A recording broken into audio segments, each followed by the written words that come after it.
տարեկանասակում, քանի որ ես ապրում եմ հենց անմիջապես օպերայի բակում, ծնողներս տարան Շահումյան դպրոց։ Շահումյան դպրոց տարան 8 ամիս ընդամենը երևի այնտեղ սովորեցի,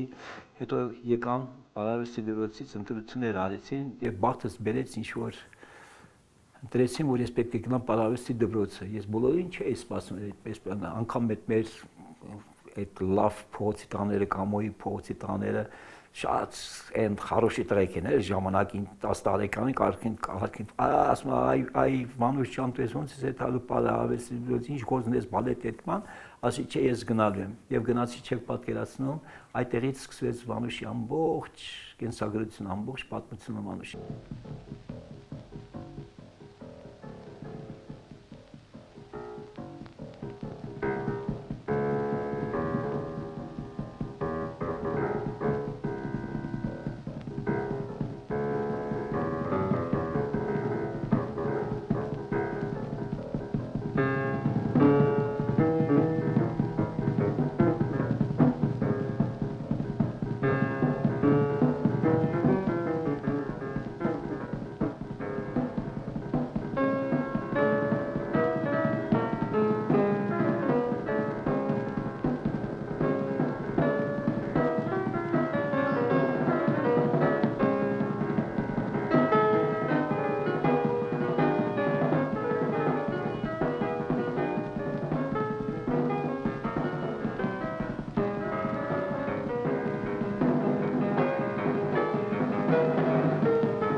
Ինը թվականներ, լավ հիշում եմ, 39 թվականներ պետք է դեկատա գնային, 10 օրյակ էր, դա այդպես էր կոչվում Մոսկվայում, պետք է գնային, ուրեմն Անուշ օպերան պետք է տանեին, Ալմաստ օպերան պետք է տանեին եւ Արամ Խաչատրյանի երջանկության բալետը պետք է տանեին եւ արդեն բեմադրություններ կար, բայց գիտեք ինչ շատ զարմանալի էր, դեռ օպերան դեռ պատրաստ չէր, շենքը պատրաստ էր, ներսում պատրաստ չէր եւ փորձերը գնում էր Ստանիսլավսկու անվան այդ ռուսական թատրոնի ֆոյեում ենք անում փորձերը եւ վերջի օրը լավ հիշում եմ Ալմասներ թե Անուշ օպերաներ մենք այդտեղ բեմադրություն արեցին 39 թվականին ցուցադրեցին մենք էլ բարում ենք գիտեք 5 տղաներ ընտրեցին 5 տղաներ մեկ հատ էլ աղջիկներ հետ միասին եւ պատկերացնում եք ու հանկարծ Վանուշին տանում են մեծ թատրոն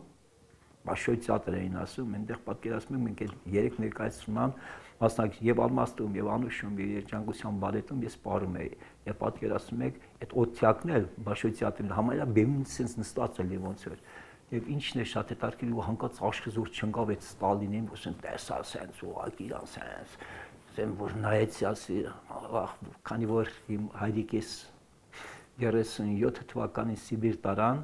եւ այդ բանը իմ մեջ մնացել է այդ մարդուն որ տեսասեն ոնց հրեշ լիներ չեք պատկերացնում ինչ դող անցավ բեմում իմ երեխայի ժամանակով եւ վերադառնալով եկանք փաստորեն Երևան այդ парքով եկանք իմիջիալից պետք է ասեմ 3 ներկայացումներ շատ բարձր մակարդակով անցավ շատ բարձր մակարդակով անցավ եկանք Երևան եւ շարունակեցինք Արարատի դպրոցում ուսում առնելու ու հանկարծ մեզ կանչեցին 41 թվականներ կանչեցին օպերա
46 թվականներ հրավիրեցին ուրեմն Լենինգրադից բալետմեստեր ռուս կիներ, որ կար Գայանի բալետ բեմադրեին, Արամ Խաչատրյանի Գայանի բալետը եւ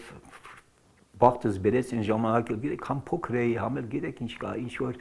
մասսայական պարող էի ես, ոչ թե այնպես սոլիստ էի ման ու հանկարծ այդ կինը ընտրում է ինձ, որ ես πάρեմ ներսո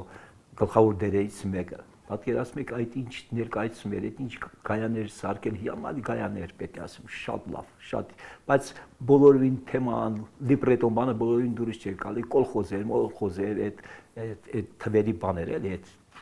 ես դա որ ասում եմ 46 թվականներն էր։ Եվ ինչպես ասած Վանուշը հենց այդտեղից Գայանի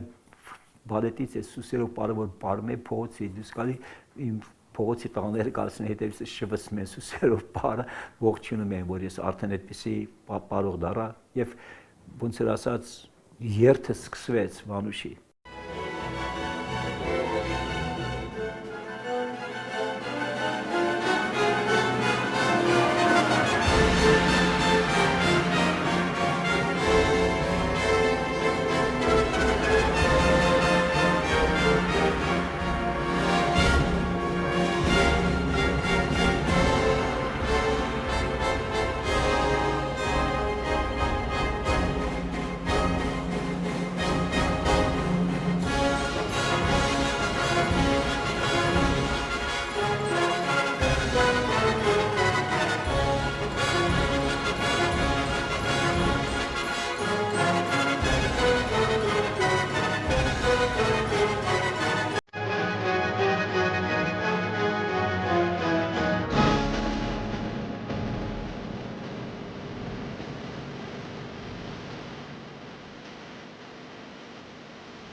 Բացումեք թվականից Ռիգայից եկավ Եվգենի Չանգան գլխավոր բալետմեստր պետք է աշխատել օպերայի թատրոնում ու հանկարծ պատկերացնեք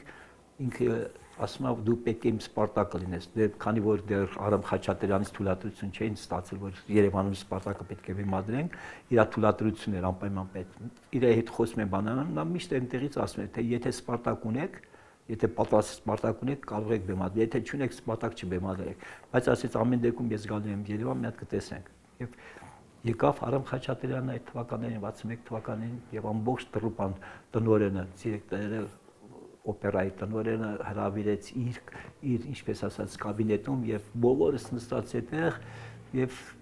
պետք է Արամ Խաչատրյանը նայեր թե ովքեր են վերակատարներով պետք է Ֆրիգիալնի Էգինանով պետք է լինի Սպարտակով պետք է լինի Կրասովով պետք է լինի բոլորին տես հենց առաջին ասեց լավ ասма կանչել եք ինձ որ Սպարտակ բայց դուք Սպարտակ ունեք արդյոք մեկ էլ Եվգենի Չանգանը այդտեղից այո ունենք ասма Վանուշ Խանամիրյանը պետք է լինի Սպարտակ ասма լավ թող կանգնի այդ տղան մի հատ տեսենք լավ ես ամանչելով կանգնեցի որտեղ բոյս այնքան էլ բարձր որ չէ ես գիտեմ որ Սպարտակ ես գիտեի Լենինգրադում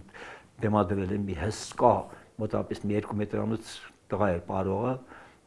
սա ինձ որ նայեց մեկ էլ մի անգամից ասեց չեմ հասկանում այս ինչ է կանում ասես փոքրիկ տղամոս պետք է Սպարտակ լինի մեկ էլ նայեց մեկ էլ հանկարծ պաուզա եղավ սենց մեկ էլ ասեց սպասեք ոնց որ ես այս տղային հիշում եմ շատ լավ այս տղան ոնց որ Ներսո Արմենն է ապրել իմ Գայանի բալետում իմացեք ասեց ձեր Սպարտակը ստացվեց գնացեք եւ ձեր փորձեր արեք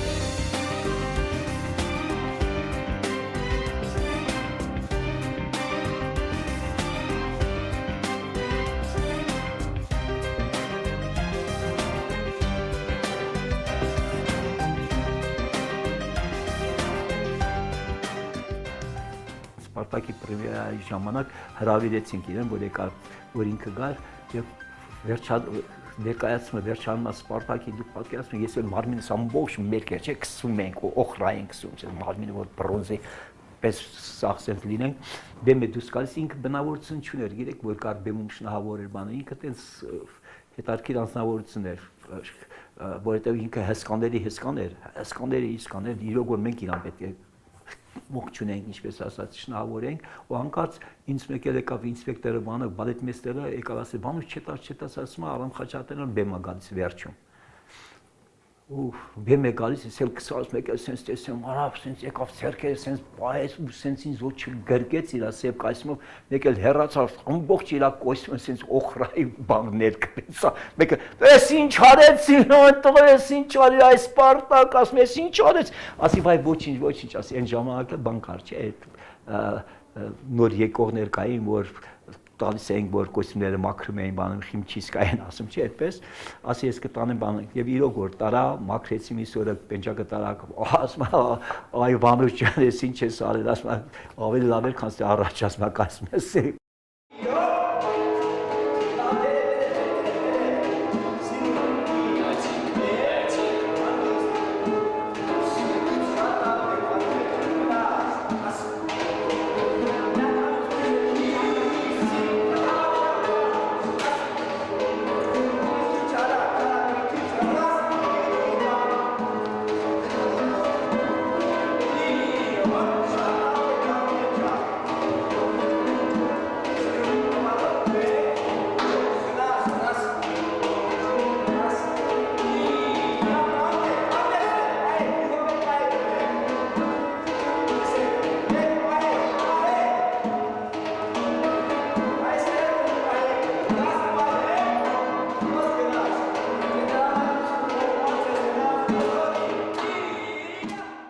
Մինիստրը ինձ կանչում է կամ Օդումյան, թե ասում եմ, ջան, դու պետք է գնաս Պարի պետական անսամբլի ղեկավարես։ Պատկերացնում եք, ես ասում եմ, ախր ես ինչպես կարող եմ Պարի պետական անսամբլը ղեկավարեմ։ Մեկ էլ ասի լավ, ես փորձենք էլ ինչ ասա, փորձանք չի բերի, բայց վերցրեցի ու Պարի պետական անսամբլը, մենակ ասի մի պայմանով, որ գոնե ասի այս անսամբլը լրիվ ցերմեք, թազա նոր մրցույթ պետք է հայտարարեն Պարի պետական անսամբլը։ Համաձայնվեցին իմ հետ եւ իրոք որ ամբողջ անսամբլը ցրեցին եւ Պարավեստի դպրոցից հիանալի երեխաներ ընտրեցի ես եւ օպերայի բալետից էլ եկան մի 4-5 հոգի նրանցից եկան եւ պատկերացնում եք այդպես մի հիանալի կոլեկտիվ ստեղծվեց, մի ընտանիք ստեղծվեց եւ ոնց որ ասած պրեմիերան, առաջի պրեմիերան, հենց առաջի պրեմիերան պատկերացնում եք այն ժամանակ ես բացեբաց պետք է ասեմ, գիտեք, խմբեր կային, բաներ կային, Քոչարի բան այնքան չէին πάρում։ Քան չէին պարում դες ազգագրական բարեր, բայց մի հատ ազգագրական համար ես սարքեցի, սենց ուղղակի դա հրաշք էր, ուղղակի այնպիսի մի հետարքիր համար էր դառել այդ համարը եւ ինչպես ասեց ստացվեց Վանուշին, որովհետեւ ոչ թե դա մենակ Վանուշի շնորհիվ էր Պարի պետական անսամբլի հաջողությունը, այլ իմ զավակների, իմ երեխաների, իմ որդիների, որովհետեւ իրոք որ զարդեր ես ունեի, փողոց էին դուրս գալիս, մտածուց էին անում, այս ինչ է, Սրբի Բաբայանն է, Սոֆի Դևոյանն է, Կարինե Ղազարյանն է, Հարությունյան Այդան է, Ղարիբյանյան Այդան է, Լյուիզա Խաչատրյանն է սա, մատուցուց են, Պարի պետական անսամբլի պարողներին, Չանչելյան Սուրիկն է սա, Սամվել Նասարյանն է, Կարապետյան Հարութն է, Լյուդվիգ Բուլղադարյան, շատ պարողներ ունենք, չեմ ուզում շատ մարդկանց անուն տամ, մատով եւ բոլոր տեղերը որտեղ գնում են, ինչ դուր մտնում են, այն ժամանակ գիտեք չէ, ամեն մեկը այն չունեն, այն մեքենա չունեն, որտեղ մտնում են, որ իմանում են Պարի պետական անսամբլին, ամեն ինչ անում են սրանց համար։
Բարի պետական անսամբլը աշխարհը գրավեց իր հայկական բարերով, իր հայկական տարածքներով, իր հայկական երաժշտություններով, իր այդ հայկական այդ ազնիվ մաքուր բարերով եւ թեմատիկ համարներ էի բեմադրել, շատ հետաքրքիր համարներ էի բեմադրել, հին Երևանի շուկան էի բեմադրել, անուն դրել Ղանթարը դա քշերքն է, որ քշերում եմ, որ այդ մայրիկս բանս պատմել են այդ հին Ղանթարի մասին եւ իմ մեջ մտավ ասի ես պետք է բեմադրեմ, դուք տեսեք այդ ինչ հետաքրքիր համար էր դա դարել, չեմ ասում որ շատ բարի հրավեր բեմադրեցի, էլի շատ լավ էր, բան ծերերի երազանք բեմադրեց, թեմատիկ համարներ են։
Որտեղ որ եղել ենք չեք պատկերացնում թե ինչ էր կատարում։ Մենք Նյու Յորքում համերգներ տվեցինք, 5 համերգներ տվեցինք Կարնիկի խոլում այդ հռչակավոր այդ սրահանա 5000 տեղանոցավոր դրանից դենը 3 զալ չունեն եւ կողքնել օպերաներ։ Մենք ոնց էր ասած Կարնիկի խոլում ենք եւ օպերայում էլ Իգոր Մայսևի խումբներ։ Չեք պատկերացնում թե ինչ ասում հայերը եկել են ասում ամբողջ Նյու Յորքի օդը հայկական են դարձրել։ Այդպիսի հոդվածներ կային։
ինչ որ միտեղ սղճում եմ, պետք է ասեմ ինչի համար, որ ես բարի պետական անսամբլը ես թողեցի ժամանակից շուտ։ Դա է իմ ամենացավալի կողմերից մեկը դա եղավ ինձ համար, որովհետև այնքան հետաքրքիր համարներ էի սարքել, այնքան ազնիվ համարներ էի սարքել, որ կարող է պատահի զար դառնային դա բարի պետական անսամբլը, չնայած հիմա էլ բոլոր աշխարհը այդպես կարող ենք ասել, որտեղ որ պարարվեց գոյություն ունի, որտեղ որ հայեր ունեն, սա Վանուշ Խանամիրյանի պարերն են պարում, սա Ազատ Ղարիբյանի պարերն են պարում, բացեված ես ուղղակի ես ուզում եմ ասել, մենակ ես իրենց միշտ ասել եմ, այ դա է իմ ցավը, մենակ հետ ա եղել իմ ցավս, որ այդպես ես բարի պետական անսամբլը շուտ թողեցի, սենց հեռացա։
Շկարվի պահին գրանչեր որ կաչերին, հելեք լաոր չալեք զորնան պարինք մաշով խաչարին, և որ շկարվի պահին գրանչեր զոր կաչերին, հելեք լաոր չալեք զորնան պարինք մաշով խաչարին։